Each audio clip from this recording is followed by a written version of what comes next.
റോമി കുര്യാക്കോസിനെ പ്രത്യേകിച്ച് പരിചയപ്പെടുത്തേണ്ട കാര്യമില്ല. നമ്മുടെ വെറുതെയല്ല ഭാര്യ എന്ന ഫാമിലി റിയാലിറ്റി ഷോയിലൂടെ പ്രശസ്തി നേടിയ ഒരാളാണ്.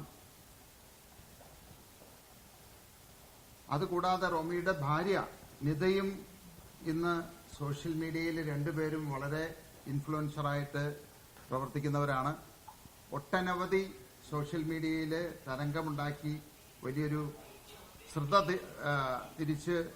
പിടിച്ചു പറ്റിയ രണ്ട് വ്യക്തിത്വങ്ങളാണ്. അപ്പോൾ റോമിയെ നമ്മൾ അങ്കമാലി നിയോജക മണ്ഡലത്തിൽ 2020 സ്ഥാനാർത്ഥിയായിട്ടാണ് നമ്മൾ തീരുമാനിച്ചിരിക്കുന്നത്.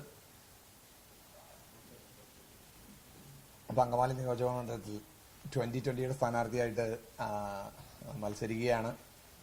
2020 എന്ന പാർട്ടിയെ നമുക്കറിയാം, കഴിഞ്ഞ 10-15 വർഷമായിട്ട് നമ്മൾ അടുത്ത് വാച്ച് ചെയ്തുകൊണ്ടിരിക്കുന്ന ഒരു പാർട്ടിയാണ്. ഇവരുടെ വികസന പ്രവർത്തനങ്ങൾ നമ്മളെല്ലാവരും കണ്ടതാണ്. ഈ കിഴക്കമ്പലം ഭാഗത്ത് അത് പ്രൂവ് ചെയ്തവരാണ് ഇവർ. അപ്പോൾ ആ ഒരു കാര്യത്തിനാണ് നമ്മൾ അട്രാക്റ്റ് ആവുന്നത്. ഈ നാടിന് അത് ചെയ്യാമെങ്കിൽ എന്തുകൊണ്ട് അത് എൻ്റെ നാടിന് എനിക്ക് ചെയ്തുകൂടാ എന്നുള്ളൊരു ചിന്തയാണ്. അപ്പോൾ അതോടൊപ്പം തന്നെ 2020 ഈ പ്രാവശ്യം NDAയുടെ ഒരു ഘടകകക്ഷി കൂടി ആവുമ്പോൾ ഇന്ന് ഇന്ത്യ ഭരിക്കുന്ന ഒരു പാർട്ടിയുടെ പിൻബലം കൂടി വരുമ്പോൾ അത് കൂടുതൽ സന്തോഷകരമായ ഒരു കാര്യമാണ്. സോ ഈ പ്രവർത്തനങ്ങളിലേക്ക് നിങ്ങളുടെ എല്ലാവരുടെയും സഹകരണം ഉണ്ടാവണം. കുറച്ചും കൂടി നന്നായിട്ട് സമൂഹത്തിന് വേണ്ടി, വികസനത്തിന് വേണ്ടി പ്രവർത്തിക്കാൻ സാധിക്കുമെന്ന ഒരു ഉറപ്പുണ്ട്. അതുമായിട്ട് മുന്നോട്ട് പോകുമ്പോൾ നിങ്ങളുടെ എല്ലാവരുടെയും സഹകരണം ഞാൻ അപേക്ഷിക്കുകയാണ്. അങ്കമാലി, എൻ്റെ വീട് അങ്കമാലിയിലാണ്. പ്രോമി കുര്യാക്കോസ്. പ്രോമി PROMY.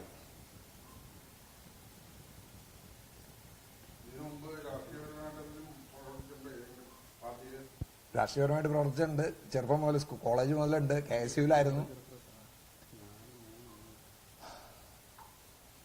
കോളേജിൽ ആർട്സ് ക്ലബ് സെക്രട്ടറി ആയിട്ട് മത്സരിച്ച ആളാണ്. ശ്രീശങ്കര കോളേജ്, കാലടി.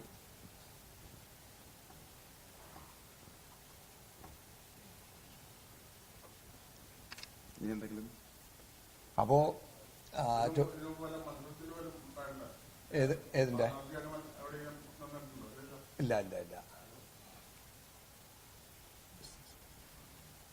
ഞാനൊരു, നിങ്ങൾക്കറിയായിരിക്കും കുറച്ച് പേർക്കെങ്കിലും, ഞാനൊരു ബിസിനസ് ചെയ്യുന്ന ആളാണ്.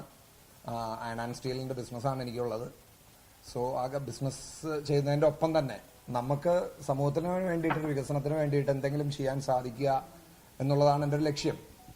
അതുമായി ബന്ധപ്പെട്ട് പോകുന്ന നമ്മൾ ബിസിനസ് പരമായിട്ട് സാബുജന്റെ ഫാമിലിനെയും എല്ലാവരും നമ്മൾ അറിയണതാണ്, വളരെ അടുത്ത് അറിയുന്നതാണ്. സോ അപ്പോൾ അതുമായിട്ട് പോകുമ്പോൾ എൻ്റെ അങ്കമാലിയിലും നമുക്ക് എന്തെങ്കിലും ചെയ്യാൻ സാധിക്കുക എന്നുള്ളതാണ് എൻ്റെ ആഗ്രഹം. അത് ചെയ്യാൻ വേണ്ടിയിട്ടാണ് ഞാൻ ഇതുമായിട്ട് മുന്നോട്ട് പോകുന്നത്.